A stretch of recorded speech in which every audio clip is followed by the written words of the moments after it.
keep a water here for my free-range chickens, the older ones. The cats help themselves to it. This is the old rabbit shed. If you look back in the older videos from a couple years ago.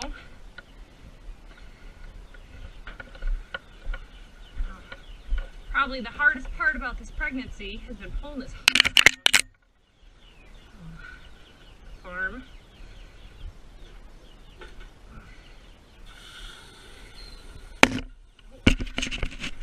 So right now we got a couple white leghorns, some Izas, some black sex links, and some Rhode Island reds.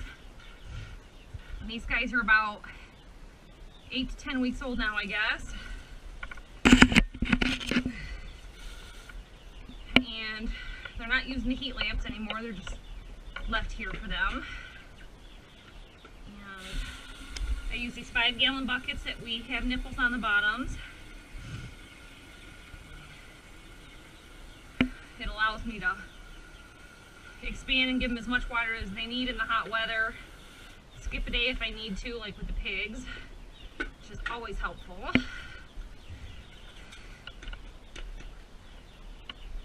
And when they're small, I just use these small grain feeders or the troughs. And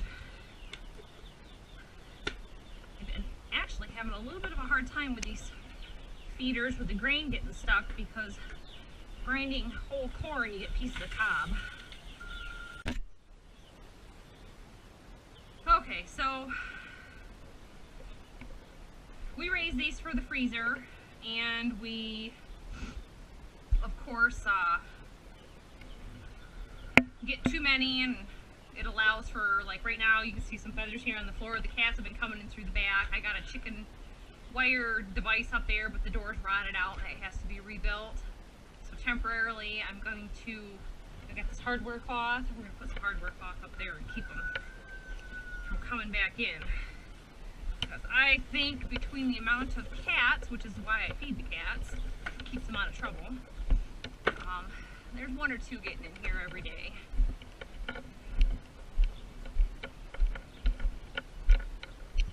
And so just a little farm update.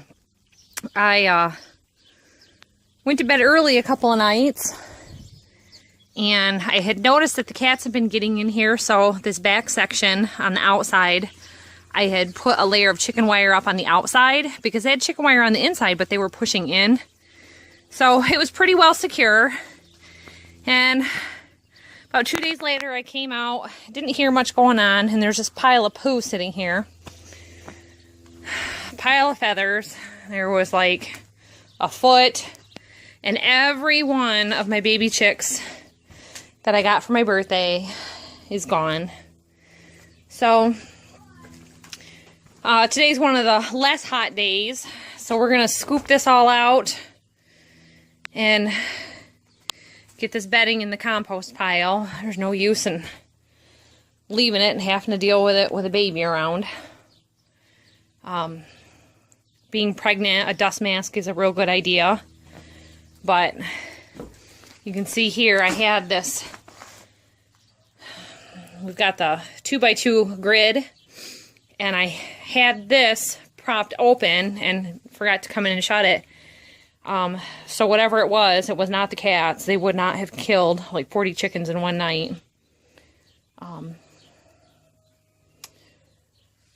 But being the opportunistic animals that they are, they were munching on what was left.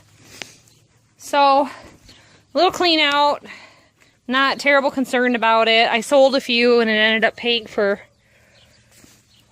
basically everything that we had bought in the past, but Trey's working on it right now. This hay elevator's got to come out. So we're going to take this opportunity to break down the fence over here. We've got an alleyway between the cow fence and this chicken wire fence. Chicken and duck pens. And the rhubarb and the asparagus grow over there. And another section over here, there's asparagus. It was just there before we moved in, but terrible to mow around and everything. So we're going to break this down, reconfigure some fencing. I'm not going to put anything in here for a while. So I don't know if we'll just continue on around those pine trees or not, but a lot easier to get a lawnmower in there. Even if I just take out a couple of posts in that section. And I do enough weed whacking around fences around here to not have to keep at that. And string trimmer stuff is not cheap, so we go through a roll of that every summer. I don't need to increase it. But that's what we're working on today, everybody.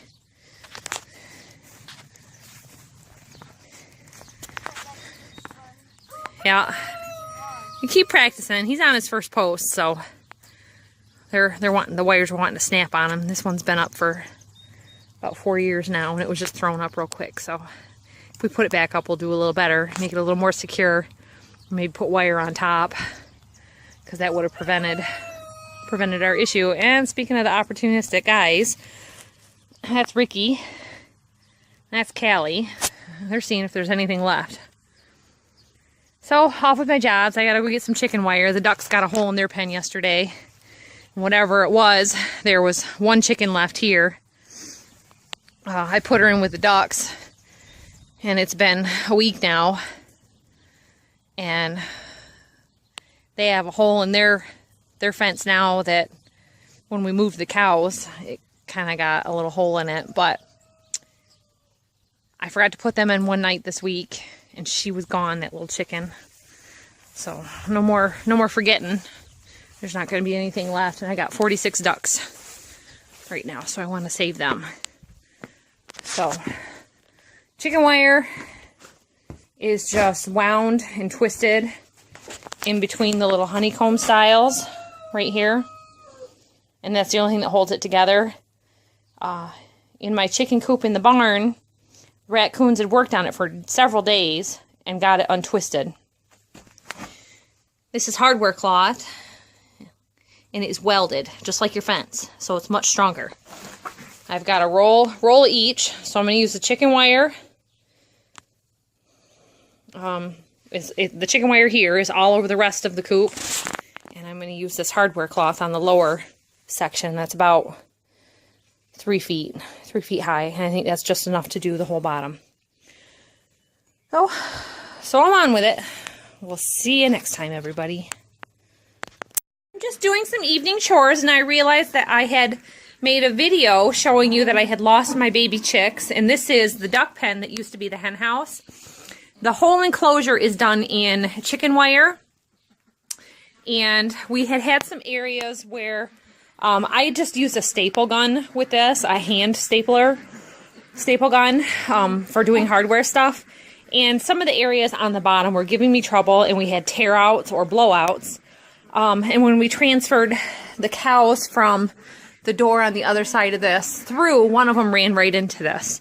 So to repair it, what I decided to do was use the hardware cloth. So the hardware cloth, you can see, is almost 3 feet high. I think it's 30 inches.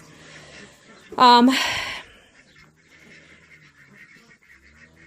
I used my pneumatic stapler with it that attaches to the air compressor so that I could get a longer staple and just a better grip into the wood. Especially because along the bottom there's a lot of bedding and feathers that were still there even after cleaning out the pen. And then to secure the top to make sure that a critter doesn't climb between the two layers, I just secured the top with wire. And I went all the way around except for on the doorway.